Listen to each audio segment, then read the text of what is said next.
Sa ulo ng mga nagbabagang balita. Anong sagot sa Marcelo? Malacanang nilusog ng daan-daang ralista. Mga paglaban sa karapatang pantao ng Administrasyong Arroyo, ipinrotesta rin sa Mendiola.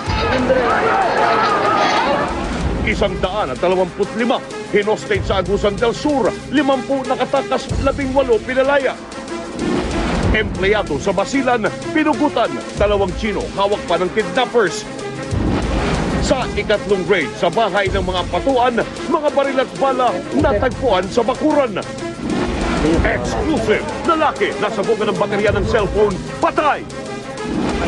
Exclusive, modus na pagbubukas kotse ng 10 taong gulang na bata na aktuhan, biniktima, polis pala. Thank you very much.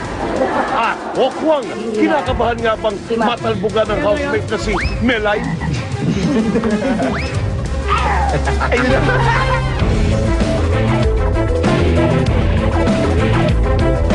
Live mula sa ABS-CBN News Center, Manila. Ito ang TV Patrol World!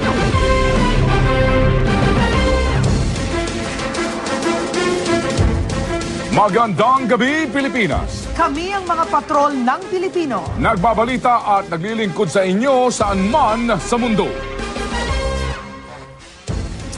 Sa Basilan, walang awa namang pinugutan ng hindi pa nakikilalang grupo ang isang empleyado ng plywood company sa Maluso. Iniwan na lamang sa plaza ang ulo ng biktima. Mula Basilan, nagpapatrol Queenie Casimiro.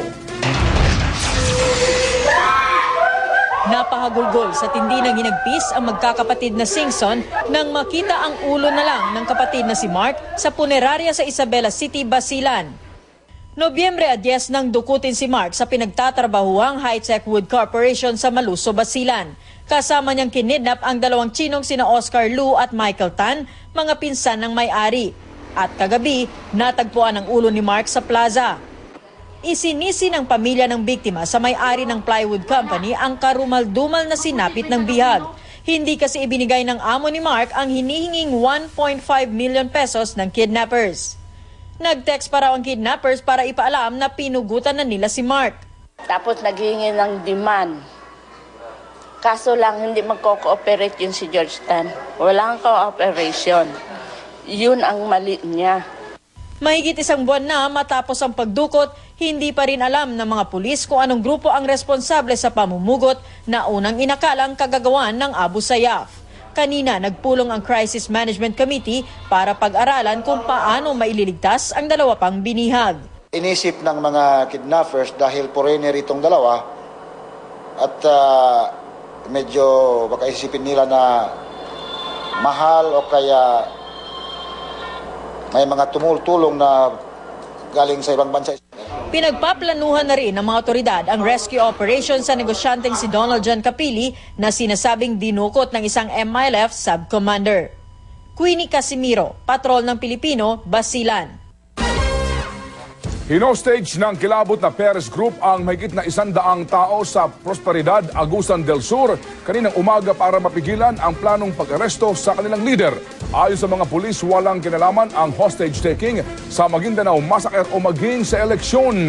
Ito po'y nag-ugat sa away ng 2 armadong grupo na responsable sa serye ng mga nakawan at patayan sa lalawigan. Patuloy pong nagkakaroon ng negosasyon ngayon para mapalaya ang 57 pang mga bihag na hawak ngayon ng mga hostage takers. Nagpapatrol, Israel Malasa.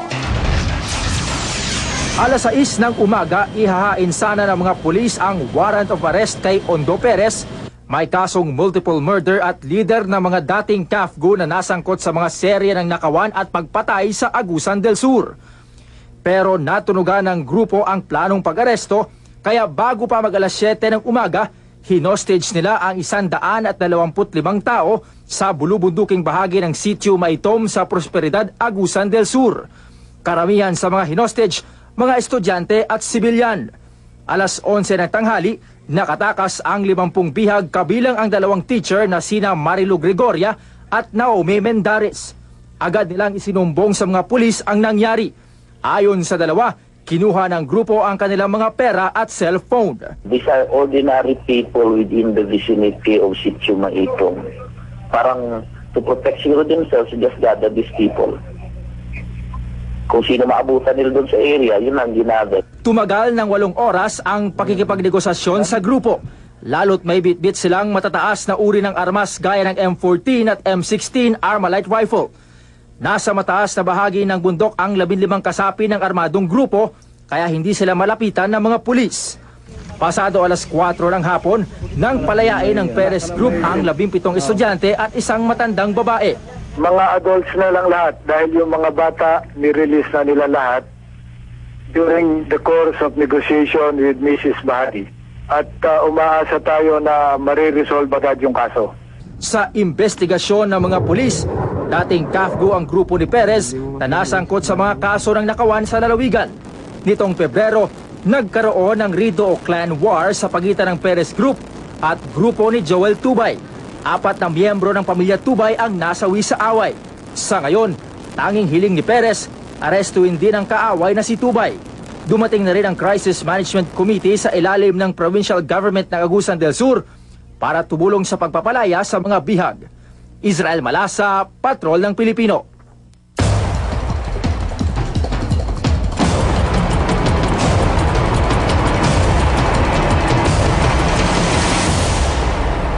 Mga kapamilya, ito ang ika-18 araw ng paghahanap ng katarungan para sa mga biktima ng Maguindanao Massacre.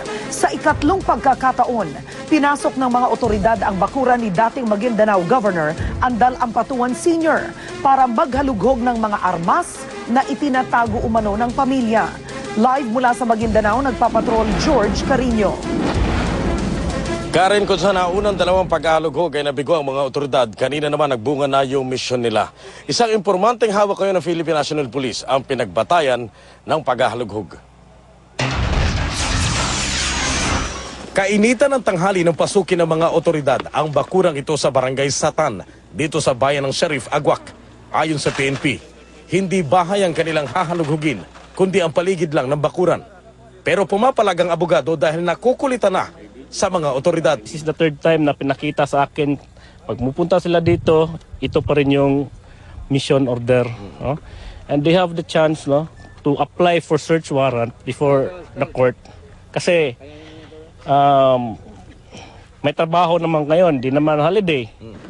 Linggo nang unang pasukin ng mga otoridad ang bakuran, sumentro sa kwadra ng Kabayo. Dito naman Lunes ng gabi ang ikalawa. Volt ang tinarget ng mga otoridad.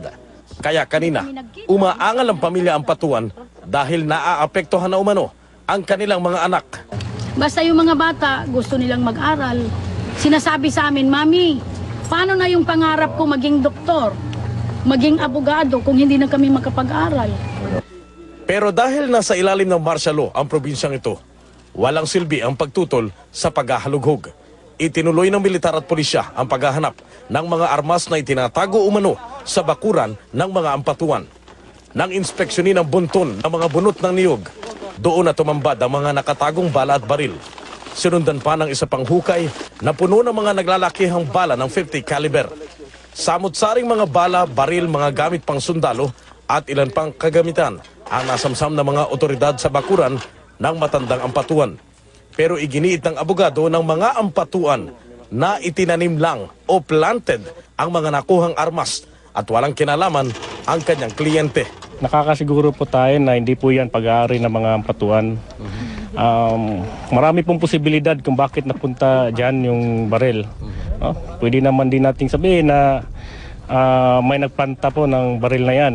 Sa korte na lang questionin ng pamilya Ampatuan ang paghahalughog sa kanilang ari-arian.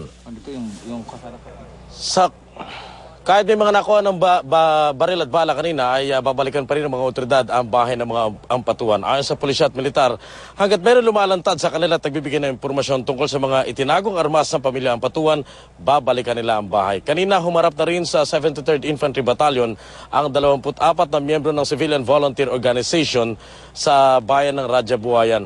Yung kanilang mga baril ay sinuko sa pulisya at ngayon sila dinala na sa provincial headquarters ng Maguindanao dito sa bayan ng Sheriff Aguac para iproseso. Karen. Sa ngayon sinasailalim sa inventaryo, pero yung baril na nakuha, mayroong isang caliber 45, mayroong dalawang caliber 30 na machine gun, at yung iba pyesa na ng baril, gaya ng mga barrel nung 50 caliber. Karen. Okay, maraming salamat, George Carino. Ating balikan ang hostage situation dyan sa Agusan del Sur. Nasa ating po linya ngayon si PO3 Ana Rose Rivas ng Prosperidad, Agusan del Sur. PO3, mayong gabi isad.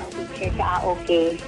Wala lang daw kung sila kasabot man ng dislaro daw, Mr. PO3, good evening po. Tayo po live ngayon sa TV Patrol World. Ano po ang latest sa ginagawang pag-uusap ngayon para mapalaya ang ilang pang mga bihag na hawak ng mga hostage takers? Sila kay nga daw. Mga kaibigan, maya-maya po ng kaunti tila po abala si PO3 sa kanyang ilang pang mga trabaho doon sa presinto. Ating babalikan maya-maya po lamang ng kaunti.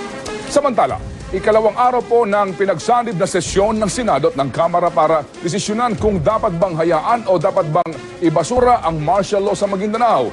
Pero kahit pa magtagal ang talakayan, tila buo na ang desisyon ng maraming mambabatas sa Proclamation 1959. Live mula sa Batasan Pambansa sa Quezon City, nagpapatrol Linda Emilia.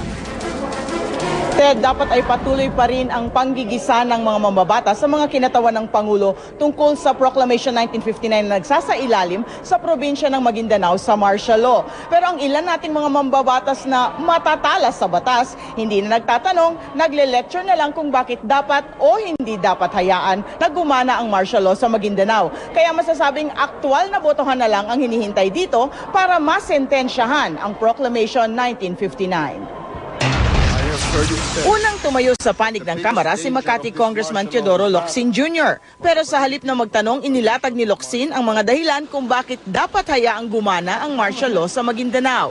The Ampatuans were the first to impose martial law in Maguindanao without any basis but their undying thirst for power which could only be slaked by the blood of anyone they disliked. To the martial law of the Ampatuans, the only adequate response was martial law by the government. It is martial law that shocked and awed the Ampatuan army to surrender without a fight. Isa si Locsin sa mga kumontra sa martial law ni Marcos. Pero ipinagtatanggol niya ang martial law ni Pangulong Arroyo dahil kailangan ito sa harap ng karumal-dumal na massacre ng 57 tao sa Maguindanao at pagkakatuklas ng mistulang arsenal ng mga sandata doon na kapwa ay kinakabit sa mga ampatuan. Pero naghanda rin ng sariling lecture si Senador Miriam Santiago. Hindi anya masasabing rebelyon ang gulo sa Maguindanao na nag-ugat sa away politika ng mga angkan ng ampatuan at mangudadatu. I say again, show me the rebellion. Dalawang gunggong nag-away sila Bakit sabihin mo ngayon? Napanganib na ngayon iyan. Sa safety ng publiko. Panganib sila sa isa't isa. Nanindigan naman ang mga kinatawan ng Pangulo na di kailangan ng armadong labanan para masabing may nagaganap na rebelyon. I reiterate our position. There was actual rebellion at the time of the declaration of martial law because in accordance with jurisprudence, People versus Cube, People versus Perez, actual clash of arms is not necessary. Sa mga kapamilya naman natin, Ted, na masugid na sumusubaybay sa joint session, inaasahang aabot ito ng mga alas 11 o bago maghating gabi ngayong gabi dahil bukas, Biyernes, walang joint session. Karamihan sa mga kongresista uuwi sa kanilang mga distrito. Dahil nga sa tagal ng bakasyon, sa Lunes pa babalik, namutuloy yung usap-usapan na baka naman ma-lift na ang martial law ngayong weekend na ito dahil pagbalik nila ng Lunes, baka wala na rin silang talakayin. Pero ayon naman kay Justice Secretary Agnes de Vanadera, anything is possible dahil maya't maya naman daw ay tinitingnan din nila ang sitwasyon sa Maguindanao. Ted? Salamat, Linda Humilia. Nanawagan mismo ang isang ampatuan sa iba pa nilang kaanak na dawit sa massacre na sumuko na at harapin ang kaso. Ito lang daw ang tanging paraan para linisin ang kanilang nabahirang pangalan. Nagpapatrol Jeff Canoy. 4 na araw nang nakadetain sa Cab Panacan Station Hospital si dating Maguindanao Governor Andal Ampatuan Sr.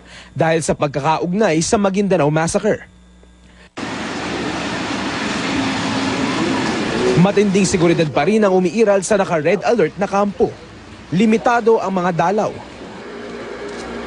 Kanina bumisita kay Ampatuan Sr. ang pamangking si Energy Undersecretary Zamzamin Ampatuan.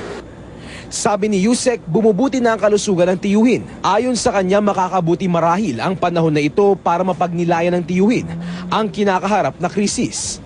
The important thing that he needed at the moment, someone who will lift up his spirit and also yung processing ng inner conscience, looking at how this personally affects him. Aminado si Yusek Ampatuan na may ilan silang mga kaanak na nagtatago na matapos madawit sa krimen. Diretsahan siyang nanawagan sa kanila na harapin ang batas. I tell them, you surface the best way really to fight it out is you give yourself a chance to defend yourself legally. Sa ngayon, umaasa na lang sila na patas ding iiral ang batas para sa kanilang pamilya. Jeff Canoy, Patrol ng Pilipino, Davao. Pinasususpindi na ng DILG sa Ombudsman ang 8 miyembro ng pamilya Ampatuan na opisyal sa Maguindanao. Pinaiimbestigahan na rin ang yaman ng angkan. Nagpapatrol Alvin El Chico. Inumpisa na ng Ombudsman ang lifestyle check sa lahat ng miyembro ng Angkang Ampatuan sa Maguindanao. Kabilang sa mga sisilipin ng Ombudsman ang pinaniniwala ang 7 malapalasyong bahay ng mga Ampatuan sa Maguindanao. 14 sa Davao, 3 sa Sultan Kudarat at ilan pa sa Metro Manila. Isinumbong naman ng isang boto patroller na may tunnel pang pinagtataguan ng pera, sasakyan at armas ang mga Ampatuan. Duda naman ang isang boto patroller na nakaw na pera ang inilalagay sa vault sa bahay ng mga Ampatuan. Ayon sa sources ng ABS-CBN, posibleng umabot pa ng 3 bilyong piso ang yaman ng mga Ampatuan. Ito po ay base sa mga reports na nakala po natin sa ating mga pahayagan, TV, sa radyo po, na nagpapakita po ng mga iba't ibang ari-arian ng mga Ampatuan na sa tingin po ng marami ay hindi po commensurate o nararapat sa kanilang mga sweldo. Pero pangamba ng mga otoridad na itago na ang bulto ng pera bago na ideklara ang martial law sa Maguindanao. Sabi pa ng sources, mas komportable ang mga Ampatuan na humawak ng cash kaysa mga bank accounts. Kahit nakasuhan at nakadetain na ang karamihan sa mga Ampatuan, humirit pa rin ang DILG na suspindihin ng Ombudsman ang 8 opisyal ng Maguindanao dahil sa kasong administratibo. Ito'y sina Dato Andal Ampatuan Sr., OIC Governor ng Maguindanao, Dato Ahmad Ampatuan Sr., Acting Vice Governor, Dato Unsay Mayor Andal Ampatuan Jr., Dato Saudi Ampatuan Mayor Dato Saudi Ampatuan Jr., Mama Sapano Mayor Dato Ahmad Ampatuan, Mama Sapano Vice Mayor Muhammad Banari Ampatuan, Salibo Vice Mayor Dato Kanor Ampatuan, at Dato Abdullah Sangki, Councilor Muhammad Sangki. They want us to, based on the evidence that they have submitted, to initiate administrative proceedings against those people, sa mga tao po yun, at the same time, meron po silang prayer na preventively suspend po yung mga kinasuhan po nila. Bago pa nagkahulihan, pinapigil na sa Korte Suprema ng mga abogado ang pag-aresto sa ilang Ampatuan kasunod ng pagdeklara ng martial law. Walang inisyong TRO ang Supreme Court kaya natuloy ang pag-aresto. Alvin El Chico, Patrol ng Pilipino. Ang halalan sa mga itinuturing na election hotspots sa bansa tulad ng ARMM. Kaugnay nito, hiniling nila sa Kongreso na ipasa na ang 3 panukala tungkol sa early voting. Nagpapatrol Ryan Chua. Pinakamatinding election-related violence sa kasaysayan ng bansa ang massacre sa Maguindanao. Kung patikim pa lang ito ng mga pwede pang mangyari sa 2010, ngayon pa lang nangangamba na ang COMELEC. Kaya panukala nito, idaos ng mas maaga ang halalan sa Maguindanao.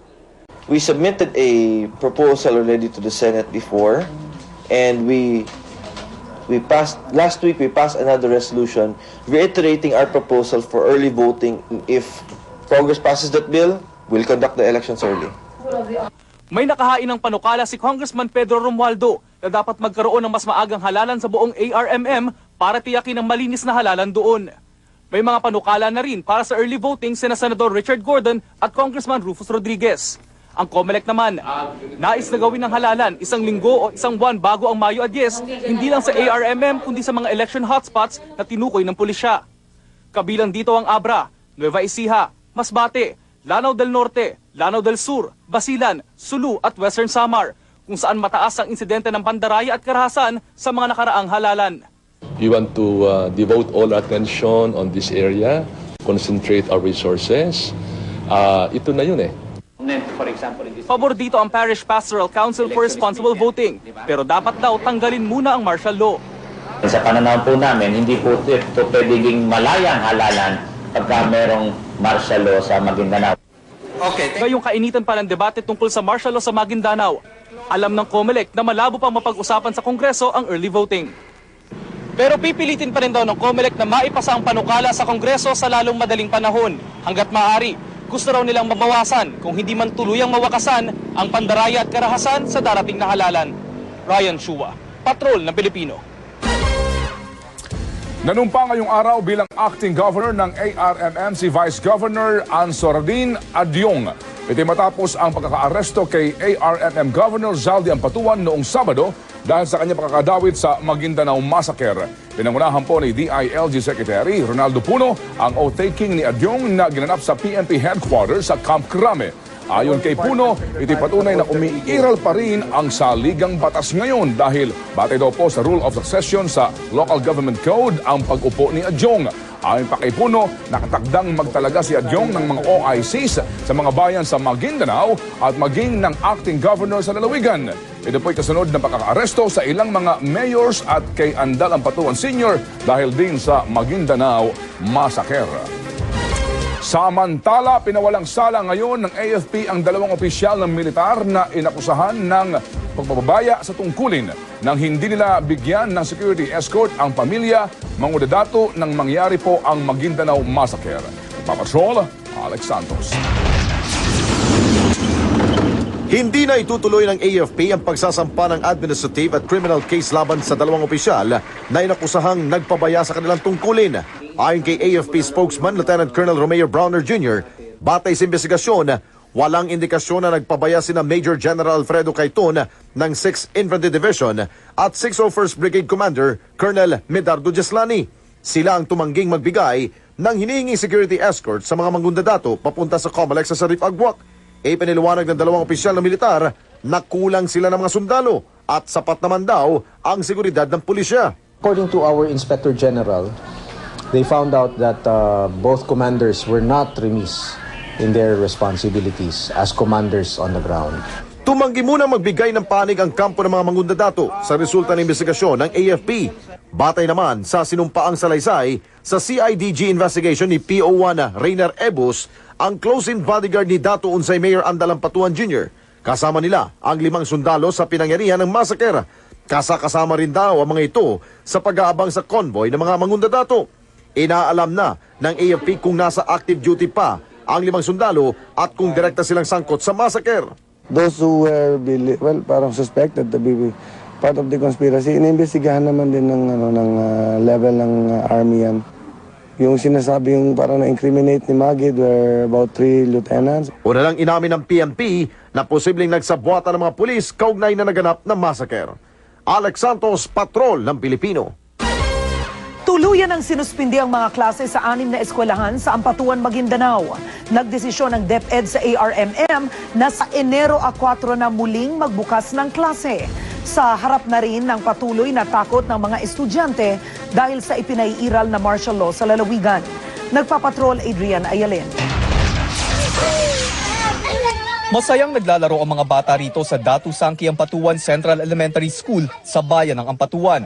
Wala silang klase pero pumunta sila sa eskwelahan at nagbaka sakali. Kasi hindi namin mag-aral para makatapos kami. Sabi nila, hindi na sila pinapapasok ng kanilang mga magulang. Minsan natatakot din ang nanay ko. Ang nanay mo? Bakit daw? Baka saktan daw nila kami. Pero hindi naman kayo sinasaktan ng mga sundalo? Hindi. Kanina isang granada ang natagpuan malapit sa eskwelahan at istasyon ng pulis. Pero agad nilinaw ng militar na hindi na pwedeng sumabog ang granadang iyon. Siguro natatakot na baka sa kanyang possession makita at natatakot siyang isurrender formally, he will be subjected to investigation. Iniwan na lang doon sa gitna ng kalsada. Nitong mga nakaraang araw, may nadiskubre ring mga armas na nakalibing malapit sa munisipyo. Naaalarma na ang mga guro sa Datu Sangki, kaya nagdesisyon silang huwag nang piliting pumasok ang mga estudyante sa 6 na eskwelahan sa Ampatuan. Alam namin na hindi pa rin namin kaya na mapaibalik ang mga bata Kaya to make sure para sa mga parents, doon na lang sila sa January 4. Sa bayan naman ng Sharif Agwak, wala na talagang pumapasok dahil karamihan ng mga estudyante ay nagsilikas na palayo ng bayan. Katunayan, patuloy ang paglipad ng mga military chopper at maliliit na eroplano. Karamihan wala na. Kung meron man dito, mang ilan-ilan lang, so hindi namin kayang sagutin kung ano man ang mangyari.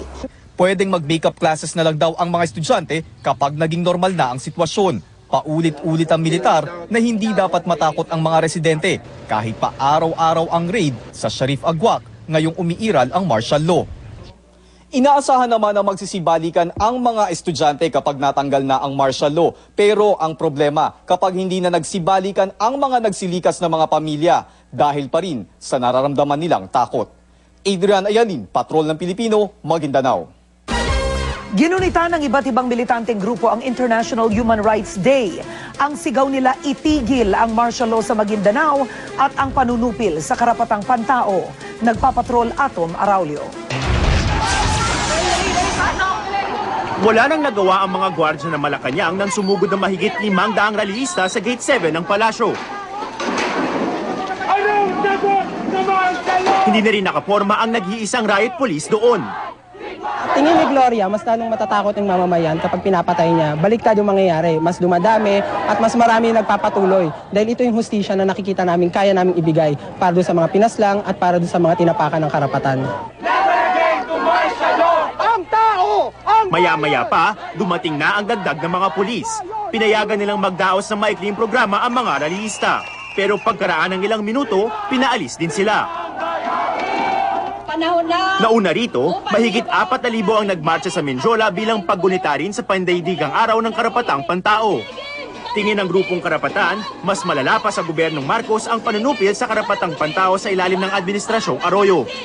Take note na ito si Gloria Macapagal Arroyo, nakakapagsagawa ng pagpaslang, ng pagdukot at iba pang mga human rights abuses na hindi nagdeklara ng martial law sa buong bansa. Mas nakakatakot yung kasi under a democracy, nakakapagpaslang ka pala, nakakapagdukot ka pala, pwedeng legal na legal, no? Base sa datos ng karapatan, mahigit 1,000 na ang naging biktima ng extrajudicial killings mula Enero ng 2001. Lagpas 200 naman ang mga desaparecidos. Halos lahat daw ng mga biktima ay sibilyan at miyembro ng mga legal na organisasyon. Hindi pa kasama sa listahan ng 57 biktima ng Maguindanao Massacre kung saan 30 ang mamamahayag. 9 na taon ng pamumuno at 9 na taon ng matinding paglabag sa mga karapatang pantao. Para sa iba-ibang mga human rights groups, ito ang maitim na pamana ng kasalukuyang administrasyon. Ito rin daw ang hamon para sa mga kandidato sa darating na halalan. Ang masigurong makakamit ng mga biktima ang hustisyang matagal na nilang inaasam. Atom Araulio, Patrol ng Pilipino. Ating balikan ang hostage situation dyan sa Agusan del Sur. Nasa ating po linya ngayon si Superintendent Antonio Pagirigan, ang Provincial Director ng Agusan del Sur. Sir, good evening po. Yes, good evening, Sir Ted. How are you? We're fine, sir. Kayo po. Ito po, no, yung pinakahuling update po lamang sa negosasyon para sa pagpapalaya ng ilang pang mga hostage ngayon. Colonel, please. Ako po, ang pinakahuling update dito, Sir Ted, doon sa Crisis Management Committee natin na pinangulunan ng ating governor sa pamagitan ng kanyang provincial DSWD na nag-direct sa negotiation sa mga hostage taker na ang grupo nito na tinatawag na Undo Perez ay nakapag-release po ng 18 personalities doon sa 75 na hawak nila. So ang remaining personalities ngayon na nandyan ay 57 pa po ang nasa control nila. But I believe that with the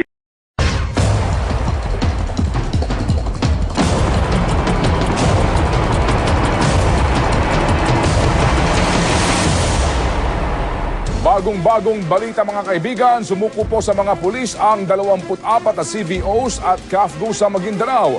Naroon mismo si Martial Law Administrator, Lieutenant General Raimundo Ferrer nang sumuko ang 24 ngayong hapon. i-turn over nila ang mga bitbit na armas, kabilang po ang 17 M16 assault rifles at 3 Garand rifles. Marin po namang itinanggi ng mga sumuko na sila may kinalaman sa Maguindanao Massacre. Tumugon lamang daw sila sa panawagan ng gobyernong isuko ang lahat ng mga armas ngayong nasa ilalim na ng martial law ang lalawigan. Ngayon po'y dumadaan sa ballistic examination ang mga baril para malaman kung merong tutugma sa mga ito sa baril na ginamit sa massacre sa Maguindanao.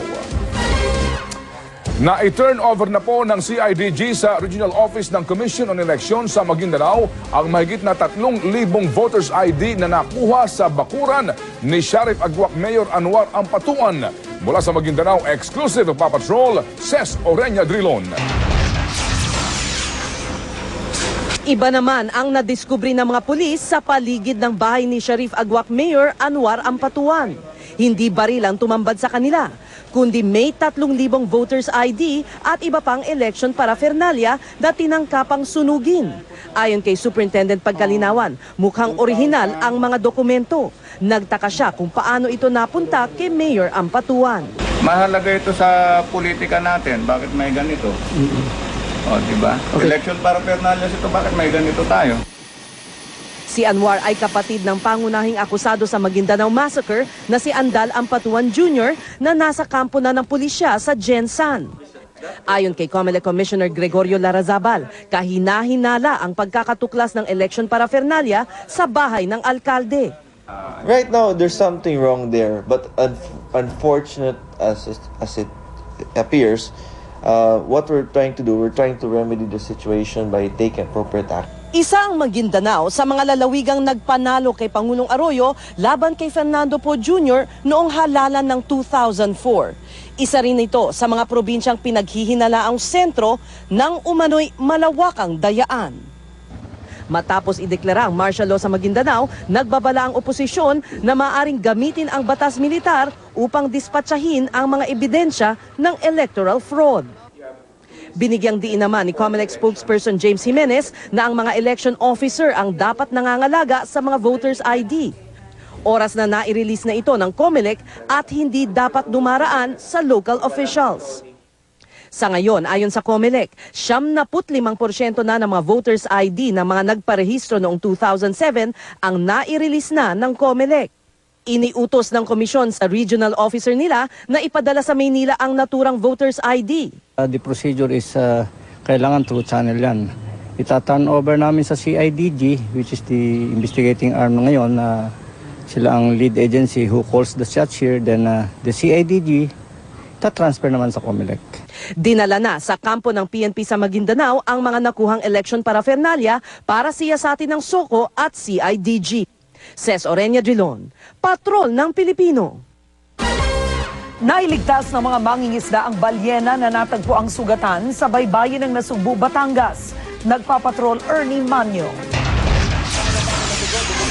Hinang-hina ang 29 na talampakang balyena nang matagpuan ng mga mangingisda sa baybayin sa Nasugbu, Batangas. Alas 3:30 ng madaling araw kanina. May 16 na sugat ang balyenang tinatawag na Bright's whale. Nagjajaging nga ako dito. Di ngayon, may kumulabo sa yung isda, malaki. Ngayon, di nagtawag ako ng tao. Rumesponde ang DENR, Tourism Department at lokal na pamahalaan. Ininjeksyon na ng balyena ng antibiotic, pero matapos ang ilang oras, pinakawalan na rin ito sa dagat. Nasa 5 taon pa lamang ang pinakawalang balyena. Base sa pagsusuri ng World Wildlife Foundation, posibleng kinagat ng pating ang sugatang balyena. Ang tendensya nga ng balyena, basta nagkasugatan, tumatabi siya. At para kung sa tao humihingi siya ng saklolo para siya maremedyohan yung kanyang sugat. Mula 2007 hanggang 2008, 6 na balyena na ang napadpad sa dalampasigan ng Kalayo dahil malapit ang lugar sa South China Sea. Ernie Manyo, Patrol ng Pilipino, Batangas. Ang latest naman sa mundo ng showbiz mula sa ating star patroller, Pamela Baranda. Karen, kulang pa para sa sexy star na si Katrina Halili ang pagkakatanggal ng lisensya ni Hayden Ko bilang doktor. Gusto pa niyang makulong si Ko na kasama niya naging mainit sa mata ng publiko dahil sa controversial na sex video. Nagpapatrol, Mari Damawal. sabi ng ICU, no you don't. ICU, no you don't. Kahapon lang tinawanan ni Hayden ang isyu tungkol sa kanyang umano'y tangkang pagpapakamatay.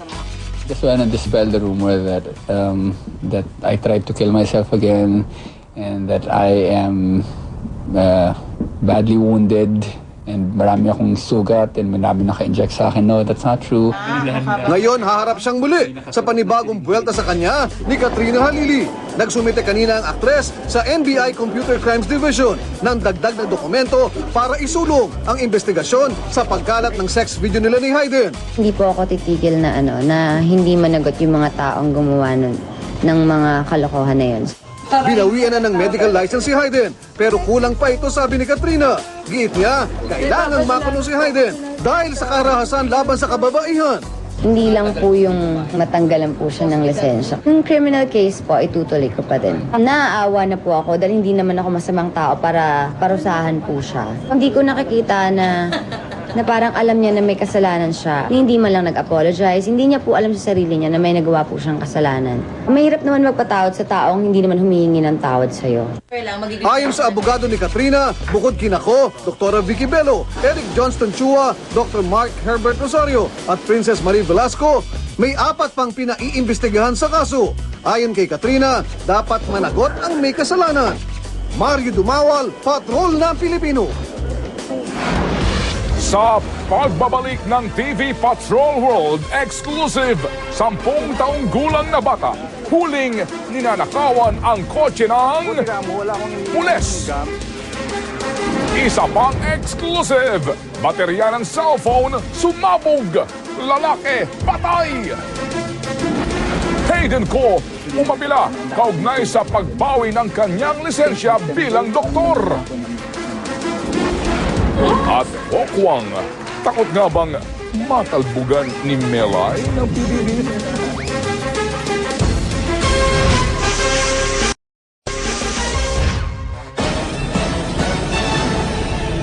Huli ang isang 10 taong gulang na bata ng pagbubukas ng kotse at pagnanakaw sa loob mismo ng Camp Crame kaninang umaga. Nagpapatrol ka sa Belgas. Nahuli ang batang lalaking ito habang nagnanakaw dito mismo sa harap ng Women and Children's Protection Center sa loob ng Campo Crame. Nakapasok na sa loob ng kotse ni PO3 Elmer Velasco ang bata nang mahuli. Naka-uniforme pa ang 10 taong gulang na bata at sa Camp Crame Elementary School nag-aaral. Na-caught in the act na, pinasubukan ulit na pabuksan. Bakit? Through yung susi na dala ng bata, nabuksan ulit. Kung marami ng isang araw, may isang inspector din na nawalan ng mga gamit sa sasakyan.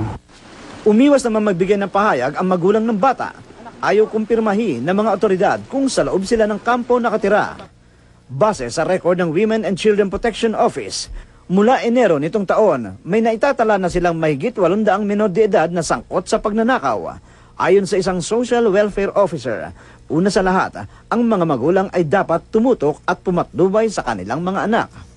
Imitator sila, mabilis silang mag-imitate ng mga nakikita nila.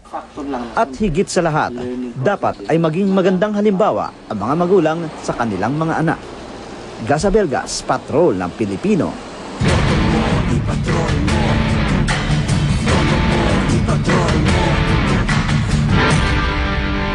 Marami sa ating mga boto patrollers ang umaalma sa pamamayagpag ng private army sa kanilang lugar. Ito po, reklamo ng ating boto patroller mula San Miguel, Bulacan, mismong mga taga-PMP umano ang kabilang sa private army. Sumbong ng ating boto patroller sa Northern Samar, marami raw ang napapatay tuwing halalan sa kanilang lugar dahil sa mga armadong grupong ginagamit ng mga politiko sa Northern Samar. Sa ibang issue mga kaibigan, inilapit po ng ating boto patroller mula sa May Kawayan, Bulacan sa videong ito na kanyang ipinakalat. Kitang-kita ang pagtatapon ng basura sa sarado ng dump site sa barangay Kaingin. Matagal na po raw na mayroong closure order ang dump site, ngunit sa video, mga pulis pa na naman ang mismong nagpapapasok na naman sa mga truck na nagtatambak ng basura na naman. Maging bahagi po ng boto mo, ipatrol mo, i-text ang BMPM space, view space, pangalan / address / edad / at ang inyong mensahe. I-send sa 2366 para sa Globe at TM subscribers at 231 sa ibang mga network. Tatlong ordinaryong tao ang lalaban kay Pangulong Arroyo sa pagkakongresista sa ikalawang distrito ng Pampanga. Aminado silang kapos ang makinarya nila sa halalan pero hindi raw sila uurong sa laban. Exclusive, nagpapatrol Maricar Bautista. Siya si Adonis Simpao, arkitekto at may maliit na construction firm sa Guagua, Pampanga. Siya ang kandidato ng Liberal Party na ilalaban sa Pangulo sa pagkakongresista sa ikalawang distrito sa Lalawigan. Aktibo siya sa pakikipaglaban sa Chacha. Halos 1 milyong piso lang daw ang kanyang asset. Walang-wala sa makinarya ng Pangulo. Pero di raw siya uurong sa laban. Kasi siguro kung hindi ako corrupt dahil mula sa trabaho ko, mula nung gumraduate ako, hanggang ngayon na hindi pa natatapos ang bahay ko sa kadahilan ng pinagkakasya ko lang kung ano yung kinikita ko. Aminado si Pampanga Governor Ed Panlilio, isa sa mga kumumbinse kay Simpao na sa ngayon wala pang tsansang manalo ang kanilang kandidato. Pero marami pa raw ang pwedeng mangyari bago ang halalan. Isang electronics engineer naman si Feliciano Serrano. Dati na siyang kumandidatong mayor sa Porac, pero natalo. Kapag sinuwerte raw siya sa halalan, pagtutuunan niya ng pansin ang pagdidisiplina sa mga driver at pagsupo sa irregularidad sa nawawalang cellphone load. Kagustuhan ko ito. Wala kang nagpatakbo? Wala. Yun nga yung pananaw ko, yung may mabuti ako magagawa pag hindi ko ginawa. Kasalanan sa akin. Independent candidate si Serrano at walang gaanong pondo, pero kilala siya sa kanilang lugar. May pinag-aralan din naman siya. Tsaka matulungin naman siya. Isa pang independent candidate si Filipinas Sampang. Hindi naman siya kilala ng kanyang mga kapitbahay sa Santa Cruz, Porac, Pampanga. Pero yung Pilipinas talagang hindi ko alam yun. Ngayon ko lang narinig ang pangalan. 2 beses pinuntahan ng ABS-CBN News Team ang address ni Sampang sa kanyang Certificate of Candidacy. Pero wala siya roon at nagtatrabaho raw sa isang insurance company sa Maynila. Kahit na kamag-anak namin yung asawa ni Hiner, wala silang panalo. Pero boboto niyo pa rin ba? Siyempre, kamag-anak namin yung boboto namin. Paderman daw ang babanggain ng 3 kandidato sa pagtakbo ni Pangulong Arroyo sa halalan, itutuloy pa rin nila ang laban. Maricar Bautista, Patrol ng Pilipino.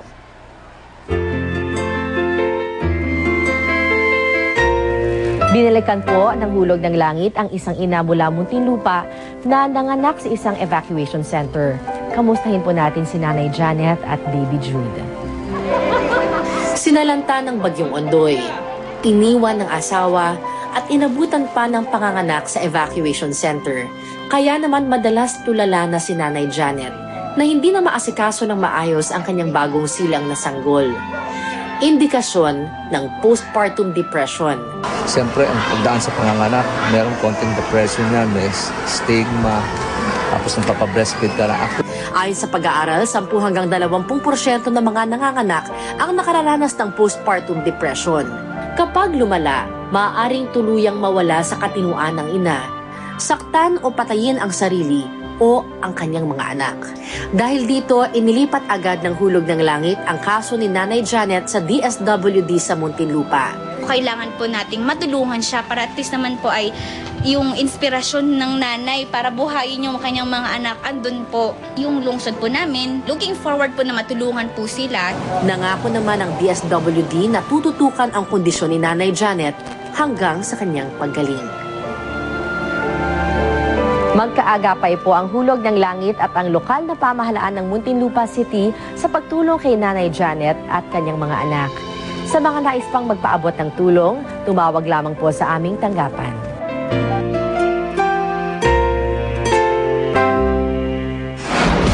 At susunod, exclusive, baterya ng cellphone sumabog, lalaki patay. Ilang produktong pang Noche Buena iniipit na ngayon ayon sa DTI. At ang reaksyon ni Pokwang sa pagkukumpara sa kanila ni Melay ng PBB tunghayan sa pagbabalik ng TV Patrol World.